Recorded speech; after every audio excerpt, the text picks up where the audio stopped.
Welcome to the bell curve. Most gaming sequels play it safe. Bigger maps, longer quests, more stuff. But the Legend of Zelda Tears of the Kingdom? Nintendo didn't just add more, they reinvented how we experience Hyrule. Instead of expanding outward, they stacked it vertically. Floating islands soaring above, treacherous depths lurking below, and a refreshed surface in between. Throw in powers that turn you into an inventor, shadowy enemies that amp up the tension, and a story pitting light against corruption, and you've got a sequel that's bold, fresh, and impossible to forget. Today we're breaking down 10 reasons why Tears of the Kingdom stands as a landmark in the Zelda series. Number 1. A vertical Hyrule. Breath of the Wild delivered one of gaming's most expansive worlds, but Tears of the Kingdom takes it to new heights, literally. It's not just wide anymore, it's tall and deep.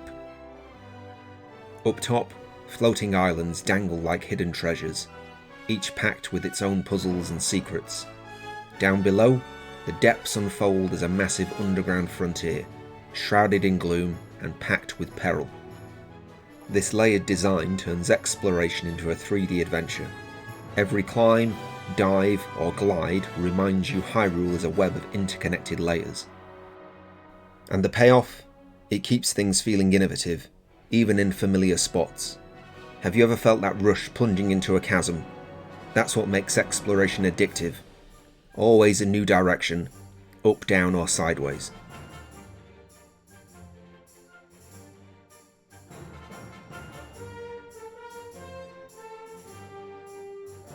Number 2. Zonal abilities. The real revolution, those zonal powers. Forget minor upgrades like a new sword. These tools shatter the game's rules and hand you the reins. Ultra Hand grabs, twists, and fuses objects into wild inventions, vehicles, bridges, you name it. It starts clunky, but once it clicks, endless fun. Fuse amps up improvisation, slap a boulder on a stick for a hammer, or a minecart on a shield for a DIY skateboard. Ascend lets you phase right through ceilings or cliffs, flipping how you navigate. And Recall rewinds objects in time, perfect for undoing blunders or cracking puzzles. Nintendo's basically giving you dev tools, challenging you to get creative. These aren't just abilities, they're invitations to experiment and own the game. Number 3. Sky Islands. Nintendo nails player onboarding without holding your hand, and Sky Islands nails it. Think of them as Breath of the Wild's Great Plateau 2.0, a magical contained space to grasp the new mechanics. You'll tinker with Ultra Hand builds, zip through surfaces with Ascend, and weaponize scraps with Fuse. But here's the genius, it never feels tutorially.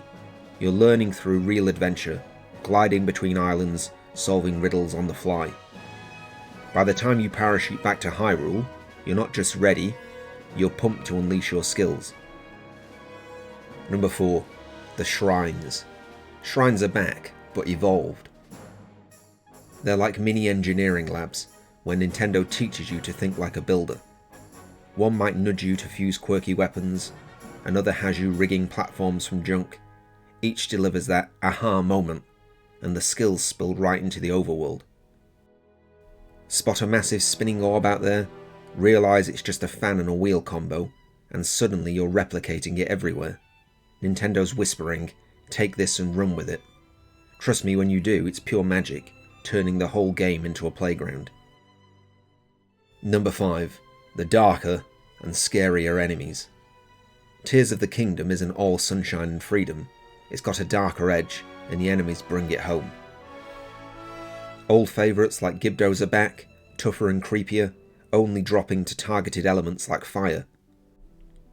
Horriblins skitter across cave ceilings, ambushing from above. Gleeoks, those three-headed dragons from Zelda's roots, roar back as massive bosses demanding smart tactics. But the real chill, those grasping gloom hands erupting from dark pools across the map, their relentless chases and sudden grabs really amping up the horror. Number 6. The chasms and depths. While the sky feels liberating, the depths, they're straight up oppressive. Chasms yank you into this vast underworld blanketed in gloom, which chips away at your hearts until you hit a light route to cleanse it. Down here, it's survival mode. Toss bright bloom seeds to light your path, every step laced with dread and discovery.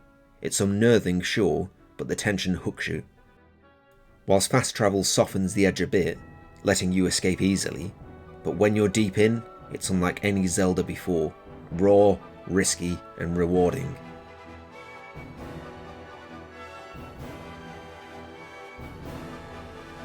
Number 7. A living, breathing overworld. On the surface, Hyrule pulses with life. Rito Village, once free of the blizzard, buzzes with energy, and the wilderness, it's always evolving.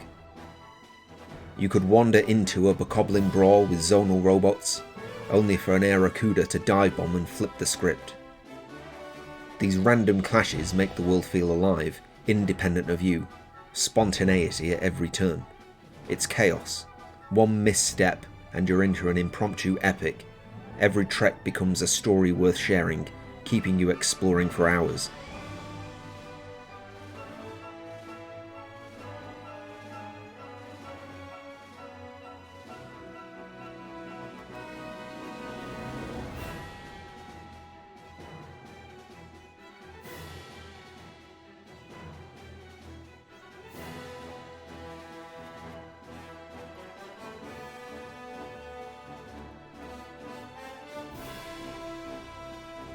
Number 8.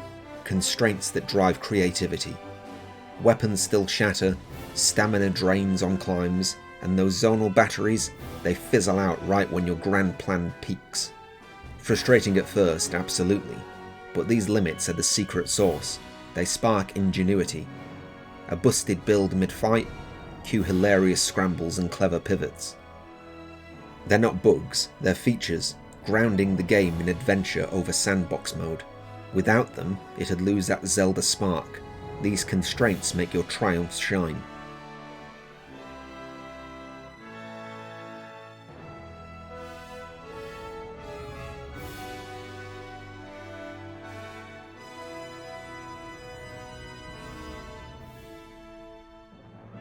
Number 9. Technical struggles, but worth it. Tears of the Kingdom pushes the Switch hard. Frame drops in big builds, occasional freezes, and fiddly crafting can disrupt the flow. After 60 plus hours though, these hiccups fade. Nintendo squeezed every ounce from the hardware, delivering ambition that outweighs the flaws. It's not perfect, but what they pulled off, staggering and totally worth it. And at number 10, a sequel that redefines Zelda. In the end, Tears of the Kingdom is a worthy sequel to Breath of the Wild. Familiar, yet utterly new.